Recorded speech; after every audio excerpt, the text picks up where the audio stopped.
Hey everybody, welcome to the Mana Leak. I'm John as always, and it's time for another Top 10 Thursday, the Top 10 Commons in Shadows over Innistrad Limited.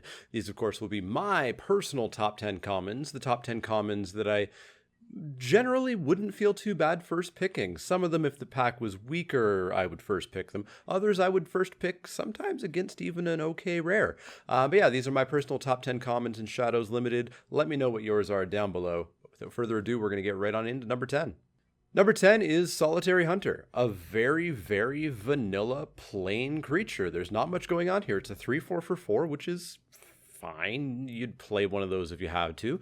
But if it flips, it becomes a 5/6. It's also got a relevant type of human. It's got a relevant type of werewolf.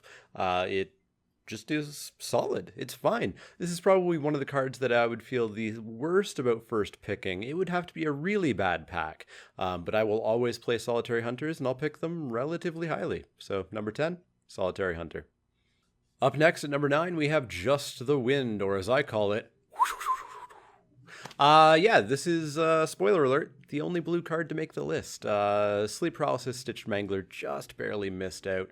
It's the only blue card in the list. It's Bounce, and I love Bounce. It's not too common that I madness this out, but I really don't care. A single mana discount, no big deal. If this was sorcery, obviously the madness would be a lot better, but there's no real reason to kill yourself over madnessing this versus not madnessing it. It's just a solid card, 2 mana, solid tempo. If I'm blue, I want to have as many of these as possible. If I'm blue and I don't have any of these, something went wrong and I have a bad deck. Number 9, Just the Wind. Up next at number 8, we have Vessel of Nacency. Vessel of Nacency is a pretty solid card. The card selection of the top 4 is pretty darn solid. And as I expected when I first saw it, you never whiff on this. You never hit 4 instants and sorceries. In fact, it's not terribly common you hit more than 1. You will usually get something that you would like to have when you hit this. It's something to do on turn 1, so it can potentially stop the early werewolves from flipping. It's just a solid play because you're generally not going to have any other 1-drops. And the fact that if you're in a Delirium deck, it turns on Delirium a non-zero amount of the time in one go is really, really good. Vessel of Nacency, I wouldn't want to first pick it, but I would. If it was a weak pack, I would feel totally happy picking Vessel of Nacency, and I will always play at least the first one, if not the second one. So, number 8, Vessel of Nacency. At number 7, we have Dauntless Cathar. This was the first card that I ever first picked in my very first Shadows over Innistrad draft. That draft didn't go terribly well, but I still think this is a great card and definitely first pickable in some of the weaker packs. Now, that pack had a dead weight, and I probably should have taken that over it, but I think Dauntless Cathar is still pretty solid. It's a 3/2 for 3, which is nice and aggressive. It can do some solid work on its own.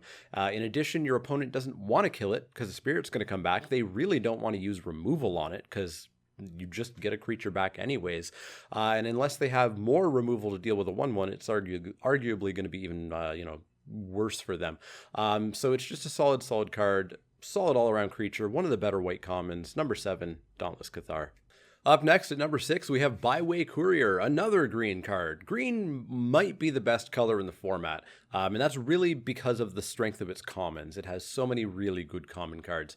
Byway Courier is just like Dauntless Cathar in that it's a 3/2 for 3, but this one gets you card draw, which is something that green doesn't usually get. And when it gets it, it can be very, very strong because green generally has, a swath of cards that it wants to draw into.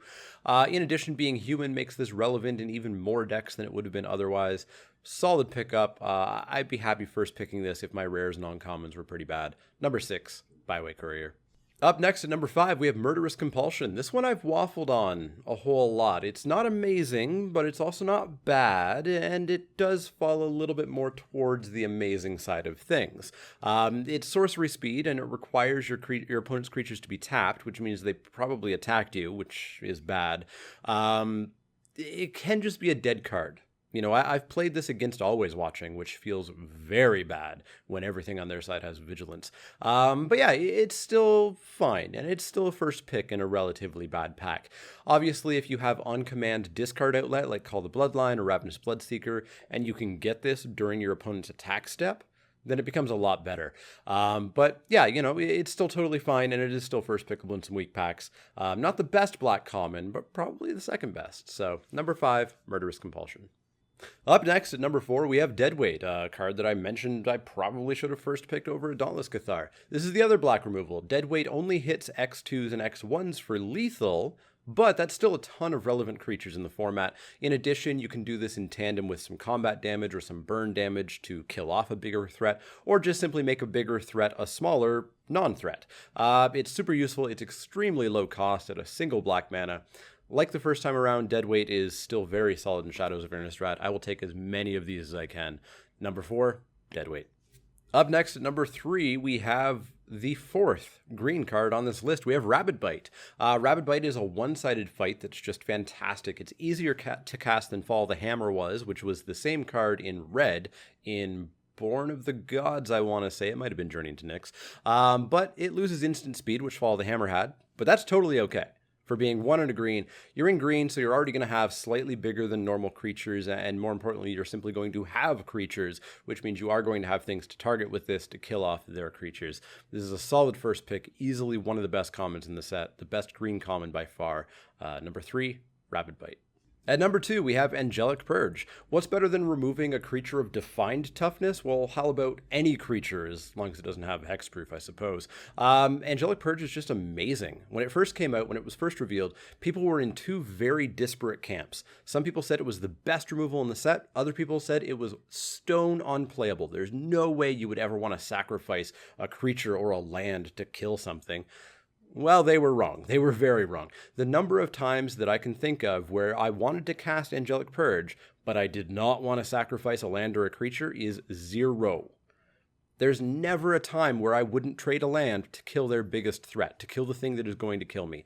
Never, ever, ever. Angelic Purge is fantastic. It's one of the best removals in the entire set. I'd gladly play a couple, which was another discussion when it first came out, was, well, maybe I'll play the first one, but never the second one. No, I'll play 2. I'll totally play 2 of this card. I will first pick it in a number of packs. The rare, as long as the rare is not a bomb, I'll probably take an Angelic Purge, unless there's something else absolutely incredible in the pack. But number 2, Angelic Purge.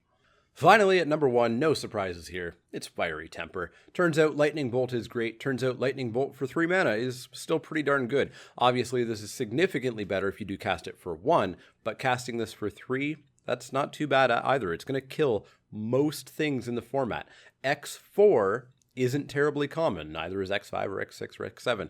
This will kill a lot of the things that you want to kill. It's going to buy you some time in the early game. Later in the game, it can, come through with some extra combat damage to kill bigger things. It's just super versatile. It's just absolutely fantastic. And in addition, being red means that you have access to the most discard outlets. Black and blue have some, but not as many as red. And so you're likely going to be able to get to cast this for 1. But as I said, even if you do it for 3, it's still just super duper amazing. So number 1, Fiery Temper.